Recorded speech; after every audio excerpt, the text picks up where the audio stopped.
Qu'est-ce qu'il y a? Qu'est-ce qui se passe? Viens avec nous. Un chef de chantier enlevé par des inconnus. En fait, cet incident, venant après le plasticage du baraquement de l'entreprise, prouve, à qui en douterait encore, que le syndicat des expropriés ne plaisante pas. Lauzon ne reculera devant rien. Il l'a dit, c'est la guerre. Et jamais il ne consentira au mariage de sa fille et de François. Avec mon père, on ne se parle plus seulement pour se dire des injures. J'ai beau me répéter que c'est mon père, qu'il m'aime bien.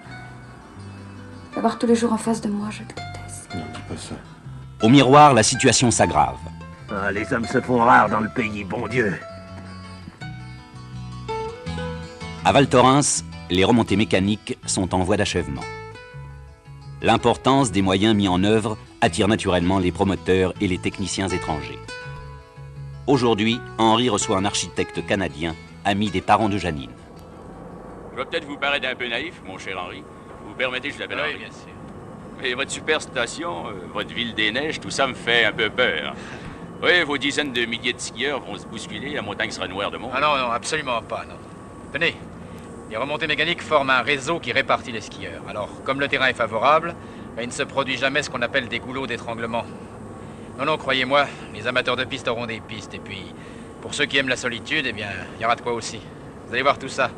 On va redescendre à ski jusqu'au Ménuire. Janine nous attend au VVT pour déjeuner.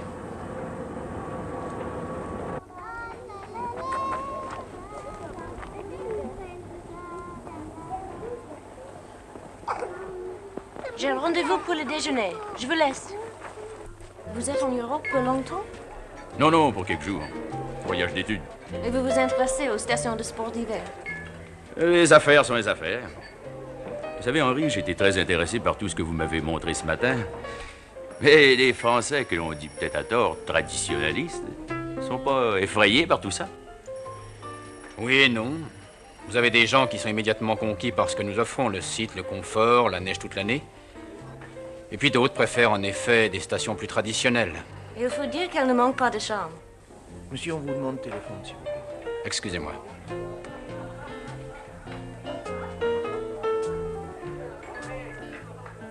J'ai vu votre père la veille de mon départ à Montréal. Ah oui? Vous savez, Janine, il vous aime beaucoup. Il serait très heureux de vous revoir et de connaître son gendre. Oui. Vous êtes sûr? Non, non, vous avez bien fait de me prévenir, faut à tout près arranger ça. Oui, c'est ça, je vous rappelle.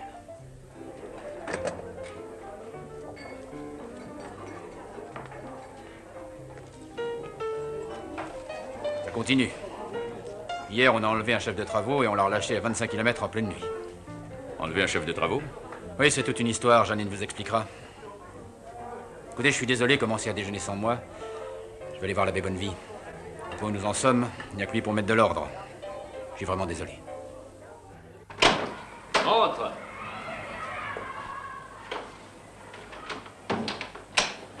Alors, tu viens m'annoncer la prochaine naissance d'un petit cesterin? Oh non. Assieds-toi. Ah, je vous ai marié. Je tiens absolument à baptiser l'enfant. Non, je suis venu parce qu'au village, rien ne va plus. Hein? Hier, ils ont encore enlevé un chef de travaux. Moi, je trouve que la situation se dégrade dangereusement. À qui la faute? À Lauzon. À son équipe. Et aussi à d'autres. À commencer par l'administration, qui s'est moquée des expropriés en leur proposant d'abord des prix ridiculement bas. À ton père, ensuite, qui n'a pas la poigne suffisante pour jouer les arbitres. Pas plus qu'il ne l'avait d'ailleurs pour vous élever tes frères et toi. Quand je pense que Pierre... Non, non, non, il ne s'agit pas de Pierre, mais de fous furieux qui sèment la pagaille. Alors voilà, je suis venu te voir pour que tu remettes de l'ordre et que tu balayes devant les portes. Moi? Oui, toi. Enfin, tout a commencé avec la brouille de Lauzon et de mon père. Faut les amener à se serrer la main. Tu verras que ça arrangera bien les choses. Mmh.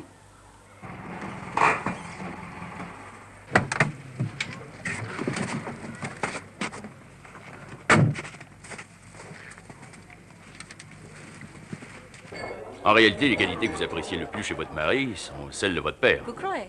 Bien sûr. Excusez-moi encore pour ce contretemps. Tu as déjeuné? Non. Garçon. Nous avons parlé du pays, Janine et moi. De ses parents que vous ne connaissez pas encore. Je veux déjeuner. Je serais ravi de les accueillir en France. Je pourrais leur dire tout le mal que je pense de leur fille. Mais pourquoi vous viendriez pas chez nous? Au Canada? Oui. Lorsque votre superstation sera terminée, et aussi ce miroir 2000 qui vous cause tant de soucis, votre expérience pourrait nous être très utile. Et Janine retrouverait son père et sa mère. Qu'en dis-tu? Cela dépend de toi. Tu as vu ton oncle? Oui. Et alors?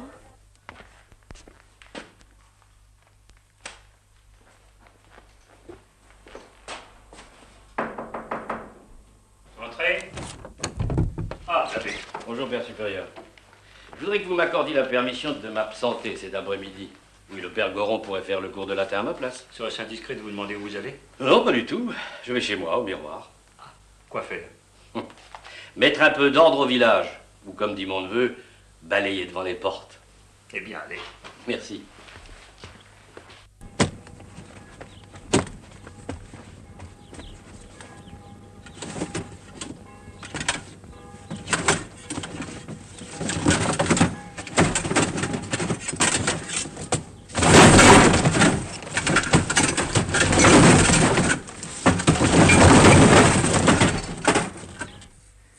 J'avais laissé ma voiture devant chez moi hier soir. Je sais pas comment ils ont fait, mais ils l'ont embarquée. Et ce matin, on a trouvé qu'un tas de ferraille. Enfin, Antoine, ça peut plus durer. C'est des méthodes de gangsters, ça. Qu'est-ce que tu veux que j'y fasse? Il y a des gendarmes pour faire respecter la loi. Moi, j'avoue que toute cette histoire, ça me coupe les bras.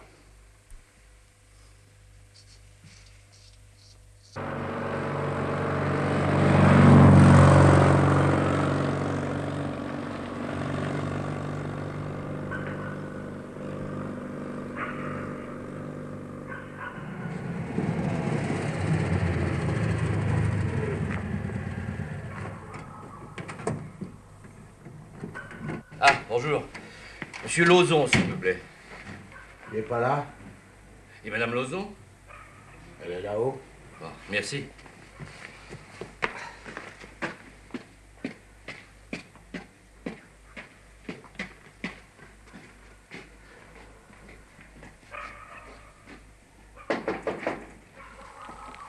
Oh, monsieur Maurice, Ouais? il y a l'abbé Bonneville qui vous attend.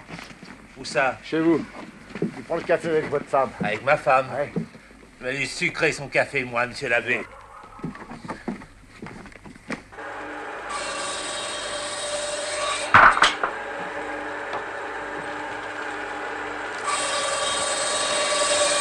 Ben dis donc, il y a du sport. Qu'est-ce qu'il y a? J'ai dit à Lauzon que l'abbé Bonneville était chez lui. Il est arrivé comme un fou. Il a ouvert la porte, il lui a dit « Foutez-moi le camp ». L'abbé Bonneville, il s'est pas démonté, il a répondu du tac au tac. « Non, monsieur », qu'il a dit. « Et si vous approchez d'un pas, je vous casse la figure. » Il a dit ça, l'abbé? Ouais, j'entendais tout, la porte était ouverte. Ça va certainement mal finir. Ouais, pour ça. Sacré Goyen.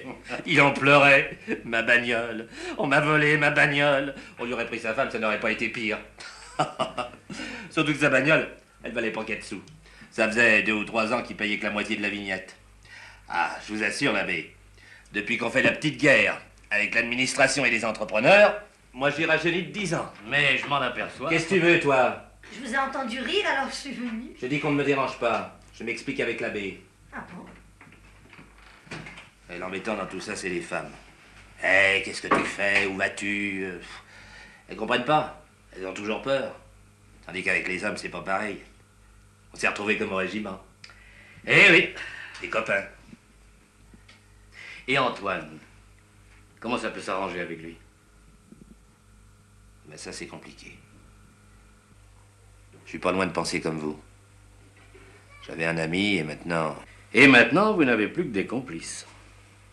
Et encore, d'après ce que j'ai entendu dire, ils se font de plus en plus rares. La peur des gendarmes, on lâche le syndicat. Oui. D'autre part, et c'est ce que je trouve le plus grave dans toute cette aventure, de votre fille, vous avez fait une ennemie. Si je me rabiboche avec Antoine, qu'est-ce que les autres vont penser de moi? Oh, vous êtes assez malin pour vous justifier. Et vous avez assez d'influence sur eux pour les convaincre. Ça, c'est vrai. Vous mangez avec nous ce soir? Non, je regrette, mais il faut que je rentre au collège. Ah, Martine. Bonsoir, Martine. Bonsoir, monsieur l'abbé. Martine, je veux que tu sois la première au courant. Qu'est-ce qu'il y a encore? Je pardonne à Antoine. J'irai le trouver ce soir. Et puis, ton François, tu peux l'épouser. Ça, papa, ça vaut bien que je t'embrasse. Et je te demande pardon pour tout. Tu peux remercier l'abbé. C'est grâce à lui. Merci, monsieur l'abbé. Eh bien, embrassons-nous, Martine. Ne serais-je pas bientôt votre oncle?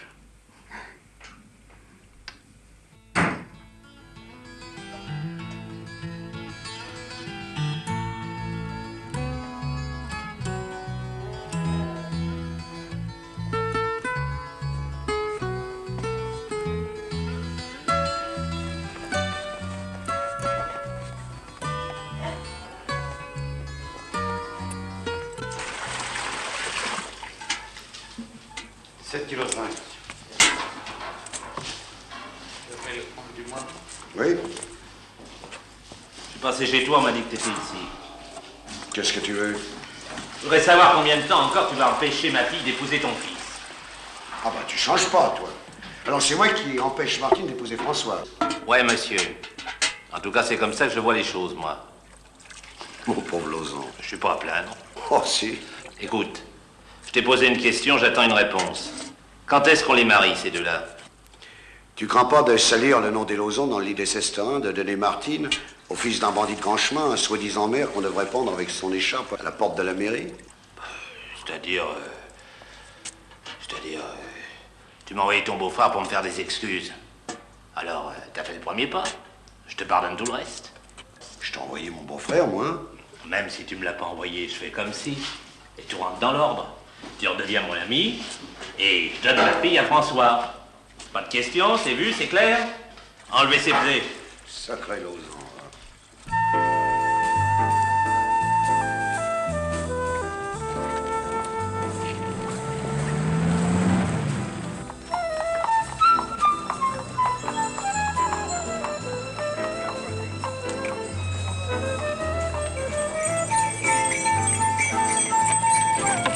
Robert! Comment vas-tu? T'es avec le camion de l'usine? Oui, on est arrivé hier soir. Et toi, t'es en forme? T'as la frite? Bah oui, j'ai plutôt intérêt. Plus que 2 jours avant la course. Dis donc, tu n'oublieras pas de dire à Tuilaire de livrer les 3 stères de bois à Dupraz. D'accord, monsieur Lauzon.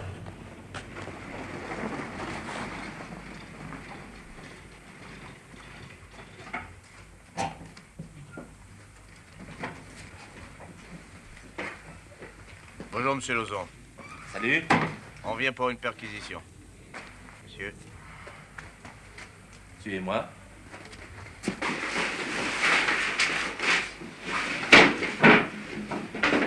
C'est bien. Par ici, c'est les chambres. Oui, faites comme chez vous. Ils vont tout me salir? Mais qu'est-ce qui se passe? L'abbé Bonnevie m'a tiré les verres du nez. Ensuite, il a tout raconté à Cesterin, qui a prévenu les gendarmes. Il va me le payer cher, monsieur le maire.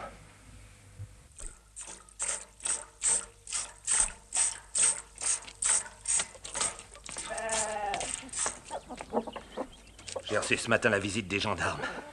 Ils n'ont rien trouvé. Ni plastique, ni détonateur. Pas même mon fusil. Mais une visite en vaut une autre. Et me voilà. Je suis venu te rendre la politesse. Mais je savais pas, moi. Tu ne savais pas quoi? Ben, les gendarmes. Quand je pense qu'hier, je t'ai tendu la main, moi, et je me suis fié à tes grimaces, espèce d'hypocrite, va. Ah, monsieur le maire, et ça tu peux t'en vanter. Tu te poses un peu là comme faucheton, toi. Non, mais regardez-moi un peu cette bonne gueule d'honnête homme.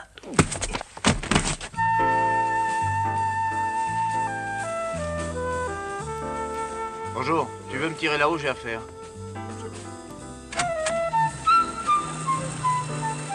Allez, vas-y.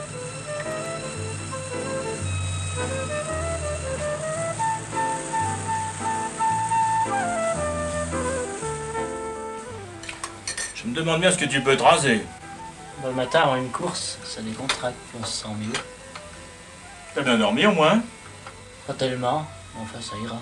Il faudrait bien que tu fasses aller, non? Ouais, ça ira.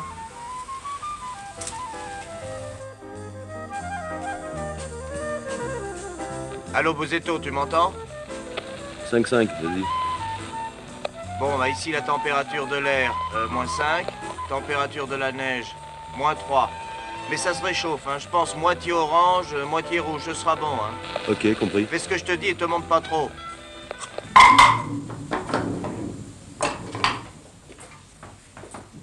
Sans whisky? Oui. Qu'est-ce que c'est que ce fard que tu mets là? Ça n'a pas bonne figure? T'occupe, c'est Rubo qui dit. Rubo, c'est pas lui qui descend? Tu l'as toujours écouté jusqu'à maintenant, tu n'as jamais regretté. Alors continue. Bon, c'est à quelle heure? 11h. Merci.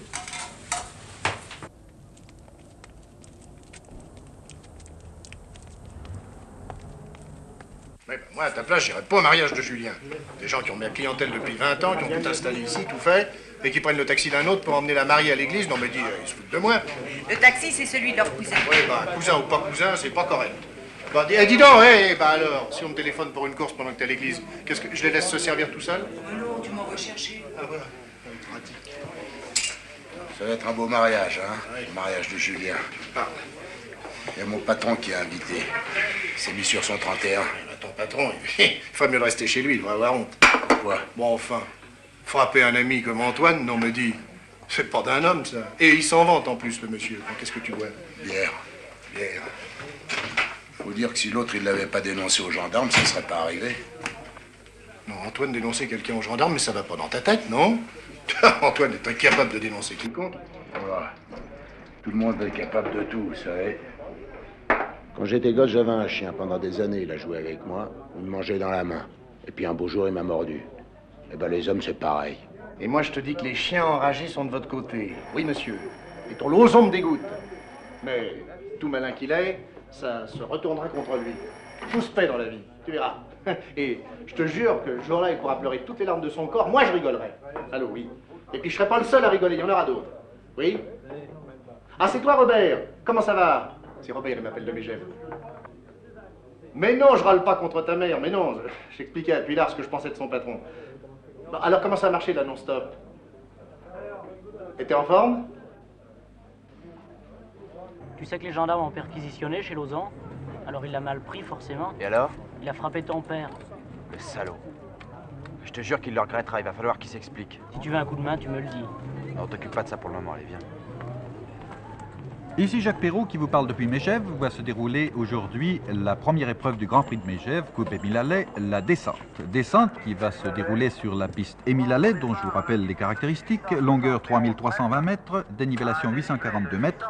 Le record étant détenu par Henri Duvillard en 2 minutes 13 secondes 20 centièmes. Comment se présente la piste? Eh bien, elle est incontestablement excellente. C'est une piste extrêmement sélective, très difficile, avec le mur de bornée, avec l'aisse. Salut Robert, tu veux que je règle tes fixations? Si tu veux, c'est verglacé. Resserre-les. Je crois qu'aujourd'hui, tu peux aller jusqu'à 5. Attends une seconde. En piste, l'Allemand Ça va Vogler, aller Franz Vogler, l'immense Vogler, 1m93. Tu risques vraiment plus rien maintenant. Étudiant à Oberstdorf, étudiant en architecture. Malheureusement, du fait de ses études, il n'a pas toujours le temps de s'entraîner. Un très bon passage ici, très bon passage décollé. Franz Vogler file maintenant vers la ligne d'arrivée. C'est un descendeur né, vous savez qu'il a terminé 3e au Portillo. Vogler passe la ligne, le temps de Vogler, 2. Hello, baby. Robert Flandin. Robert Flandin, dont vous vous souvenez de l'excellente performance réalisée au Critérium de la Première Neige à Val d'Isère. Robert Flandin qui pour la première fois part en première série avec le dossard numéro 7. Il a donc toutes les chances pour lui. Va-t-il en profiter? Il est actuellement à l'orée du mur de bornée. Il passe le mur maintenant. Va-t-il le bien passer? Oui, parfaitement. Tout cela est parfaitement négocié. Robert Flandin est décidément un battant. Il s'était remarquablement comporté en slalom géant. Mais vous voyez qu'en descente, il se comporte au moins aussi bien. Flandin attaque. Il est en position de recherche de vitesse. Ça va très vite. Il est dans les temps des meilleurs actuellement. Dernière partie de la course, il passe la ligne d'arrivée, le temps de Flandin, 2:15:73. Donc un temps excellent qui va le placer en très bonne position dans les 6 ou 7 premiers. Le dossard numéro 8, qui sera suivi Qu'est-ce que tu m'as fait peur dans le juste d'arrivée, dis donc? J'ai bien cru que je m'envolais, oui. Bravo, petit. Après ces résultats, je crois que tu vas faire un beau voyage. C'est vrai? En principe, t'es sélectionné avec les espoirs qui vont au Chili. Ah, c'est chouette, dis donc. Eh oui. Je connais l'Amérique.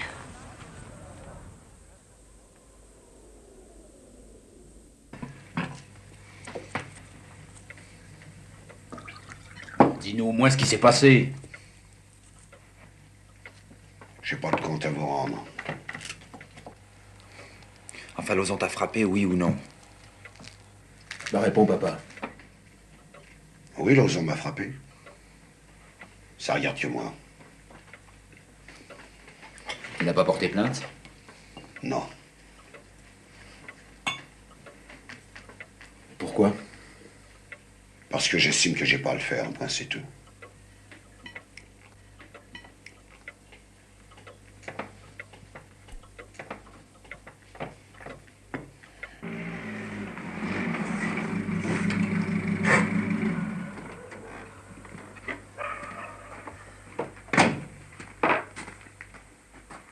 Tu viens foutre ici, toi? Il paraît que tu as frappé mon père.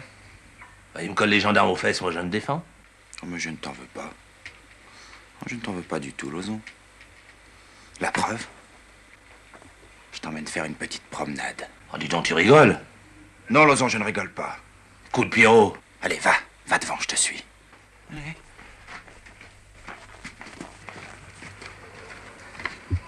Mais qu'est-ce que tu veux? T'emmener jusqu'à la station. Comme ça, tu seras le premier à tracer la route.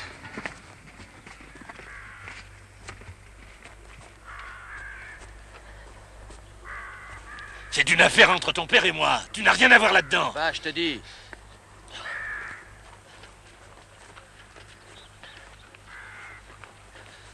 Écoute, ton père se fait le complice des voleurs et me dénonce aux gendarmes. Mais je vais tout de même pas me mettre à genoux devant lui. Je suis un homme. J'ai ma dignité. Avance! Oh. Ah! Debout. Oh mon pied! Debout, je te dis. Je peux pas, mon Dieu! Je me suis tordu le pied. Tu vas te lever. Oh, tu me paieras ça, petit voyou.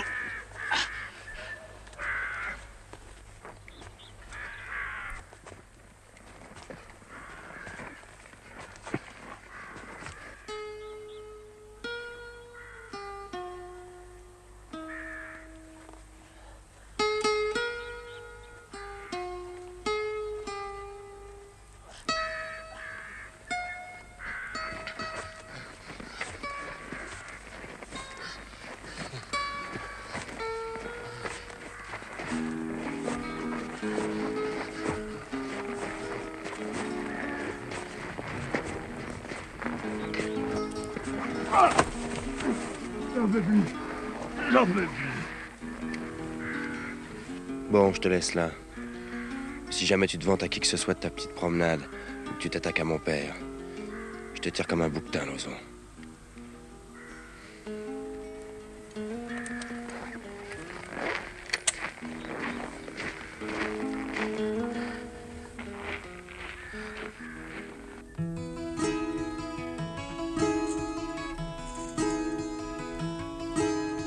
Dans la montagne, on a changé le décor, mais pas les hommes, mais pas les cœurs. Où sont-elles? Chantent les grands-mamans, les neiges des hivers d'antan, avec les nouveaux temps, c'est maintenant un toboggan tout blanc. Dans la montagne, on a changé le décor, mais pas les hommes, mais pas les cœurs, pas encore.